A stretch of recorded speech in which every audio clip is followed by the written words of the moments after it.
So we are getting into the final type of deployment technology for the exam on the certification, but this technology called code deploy is, to me at least, the most obscure one and the less concrete. And it's really hard to make sense of because it's really powerful and it's a good abstraction model, but it's tough to get a grasp of, honestly. The exam doesn't ask that many questions about it, but it's still good for you to know a high-level overview. So I propose a high-level overview that's going to be not too deep into it, and then we're going to do two small hands-on lab on code deploy. So code deploy is in the context of we want to deploy our application automatically to many EC2 instances, and we're talking about hundreds of EC2 instances. So we have our V1 EC2 instances, and we upgrade them to V2. Very simple concept, right? Except these instances are not managed by Elastic Beanstalk. So everything we've seen with Elastic Beanstalk before, that was one way to manage EC2 instances. These EC2 instances for code deploy, they're basically managed by us. We've created them from before. And so there's several ways to do this using open source technology with various mainstream or non-mainstream usage, but Ansible, Terraform, Chef, Puppet, etc. All these technologies allow us to basically deploy applications onto EC2 instances, but for code deploy, we may want to use it because it's a managed service, and so it runs directly from the AWS console and environment. Now, how do you make stack code deploy work, and how does it really act, right?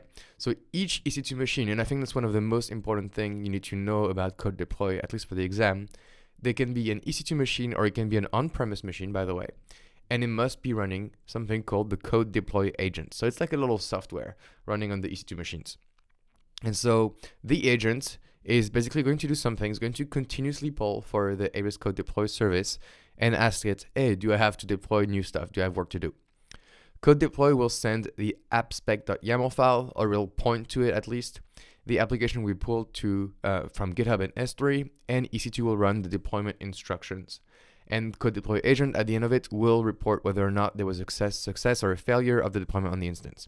So it's quite abstract, but here is me, a happy developer. I have my source code and have my appspec.yaml file. So that file is super important. You'll get asked about it, and I have a whole lecture on it anyway, a whole slide. But basically that file has to be at the root of your source code, okay?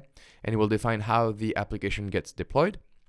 And so as a developer, I'm going to go ahead and push my source code to GitHub or Amazon S3, and then I'm going to trigger a deployment on AWS code deploy. Now my EC2 instances, because they continuously poll for code deploy, they will realize that I've triggered a deployment and say, okay, time to deploy. So they will download the code and the appspec.yaml file onto the EC2 instances, and the agent will take care of running whatever is in that appspec.yaml file to basically deploy your application correctly. So other thing you should know about code deploy is that the EC2 instance, they're grouped by something called deployment group. You can have dev, test, prod, or just different segments. You have a lot of flexibility as to what you want to call the deployment groups or deployments. You can integrate code deploy with code pipeline and use the artifacts straight out of code pipeline to deploy. You can reuse existing setup tools, like anything that you have on your EC2 instances basically can be reused by code deploy. It works with any kind of application, and it has autoscaling integration. So code deploy is basically sold as something that's a little bit more powerful than Elastic Beanstalk. Elastic Beanstalk really forced you to use a set of different applications and platforms. Code deploy can be anything you want. And so behind that power, there's a bit of more complexity. You can do blue-green deployments, but it only works with EC2 instances, so not on-premise instances. And there is a unknown, like a little less advertised support for AWS Lambda deployments. It's not something they will ask you at the exam, but we'll see how this works when we get to AWS Lambda. Finally, something you should know, code deploy only deploys your application. It doesn't provision the resources. So it assumes that your EC2 instances are already existing. In terms of what goes into code deploy, there is an application, there's a compute platform, which is either EC2 or Lambda. There is a deployment configuration where you define the rules for success and failures. And so if it's EC2 on-premise, you can specify the number of healthy instances with the deployments. Say, for example, you want 95% of the deployment to succeed. And for AWS Lambda, you just say how you want traffic to be routed to your Lambda functions. For deployment groups, you can group tag the instances, and you can define an in-place or blue-green deployments. So for IAM profile, you basically need to say, hey, my EC2 instances must have the IAM role necessary to pull the files from S3 and GitHub. Application revision is basically anytime you update your application and you provide code in an app.spec.yaml file, you're going to create a new revision. Service role is what code deploy needs to perform the deployment. And target revision is basically where you want like the target version of your application when you upgrade it. This is just for words to know about. You just need to see them once. You don't need to learn the definitions, but I want just to give you an idea about what they are. Now, the app.spec.yaml file to me is going to be the thing you should know the most. And so there's two sections. There's the file section, basically to how to source the files, the source files, and then how to copy them from S3 GitHub to the file system. And then there's going to be hooks. And hooks is going to be a set of instructions or commands, and you can use to deploy the new version. And you can put timeouts on hooks if you wanted to just say a hook should not run for more than 2 minutes, otherwise fail. And so the order of hooks is what you should know definitely. So the first hook is to stop an application. So hooks figure out is like when your new version gets deployed, right? So we have a version running currently. And if you think about it this way, right? We have a version running currently. And the first thing we want to do if we want to deploy a new version is to stop the current application. So there's a stop application hook. Then once the application is stopped, there is a download bundle hook. So basically saying, how do I download my new application? Now there is a hook called before install, and this before install hook allows you to do any preparation before installing a new application version. Then your application version installs, and there is an after install hook that happens, which is, do you want to do any cleanup after your install or launch a server or something like this?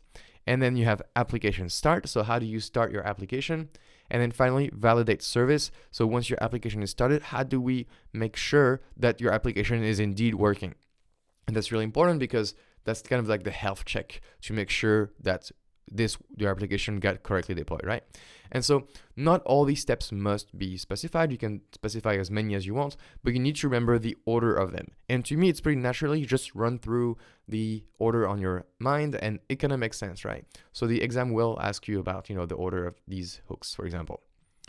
Now, this is an actual deployment that I did, and you can see, and we'll see this in the UI when we do the hands-on, but we can see that there is all the events that happened in your code deploy. So application stop, download bundle, before install, install, after install, application start, validate service. And then we get some code deploy specific, before allow traffic, and after allow traffic. So there's a lot of different stages to your deployment, but you basically get control over a lot of them. Now for deployment configuration, you can say, I want to deploy to one instance at a time. And if one instance fails, well, the deployment should stop. You can say deploy to half at a time, so 50% and then another 50%, or all at once. It's quick, but then you just get no healthy host, you get some downtime, and it's good for development. And you can also set maybe a custom config saying the minimum number of healthy hosts should be 75%. So you get a lot of different configurations. In case of failures, the instances will stay in failed states. And if you do a new deployment, the deployment will first be deployed to the failed state instances, which guarantees that you won't bring down your whole application because of a failure. And if you wanted to roll back to a previous version, you should just redeploy the old deployments or enable automated rollback for failures. Just different configurations again. Deployment targets can be a set of EC2 instances and you assign tags to them, or you can directly deploy it to an autoscaling group. Or you can do a mix of autoscaling group and tags, and you can create deployment segments so you get a lot of power over how you want to customize your deployment. And then finally, if you want it to be super advanced in your scripts, you can use an environment variables called deployment group name, and basically to say, okay, if I'm in dev, do this, if I'm in prod, do these things. So you get a lot of control. Now, you don't need to know all these things, to be honest. You should just know that a deployment target is EC2 instances with tags or an ASG, and that, for example, in case of failure, when you redeploy, it redeploys to the failed instances first. In terms of in-place deployments, I will just show you what half of the time looks like. We have 4 instances. We're going to take the first 2 down and deploy the application there. And then we're going to take the second half down and then deploy the application there. And we get from V1 to V2. So that's pretty simple. We've seen this into Elastic Beanstalk. And as you can see, the patterns are very, very similar. It's because I guess Elastic Beanstalk uses code deploy under the hood, but you don't see it. Now for blue-green deployment, basically you have a load balancer. It's attached to one autoscaling group of instances, and then you're going to create a new group, a new Autoscan group of instances, and the load balancer is going to redirect to both these things. And then if things succeed and they have instances pass the health checks, then the first Autoscan group is deleted and the load balancer just talks to your V2. So that's just an idea. So that's it. That's all you should know about code deploy. Now we're just going to do a few hands-on just to get a feel for it. But at the exam, just remember appspec.yaml file, where it is, the order, and then how the deployment groups work. So I hope that was helpful, and I will see you in the next lecture.